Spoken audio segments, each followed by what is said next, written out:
والولي بينه الله عز وجل في قوله: ألا إن أولياء الله لا خوف عليهم ولا هم يحزنون الذين آمنوا وكانوا يتقون.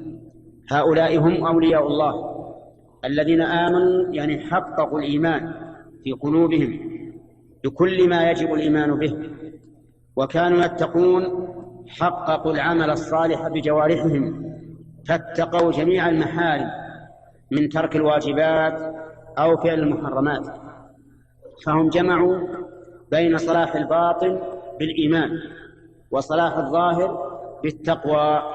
هؤلاء هم أولياء الله. وليس أولياء الله أو وليست ولاية الله سبحانه وتعالى تأتي بالدعوة كما يفعله بعض الدجالين الذين يموهون على العامة بأنهم أولياء لله وهم أعداء لله والعياذ بالله.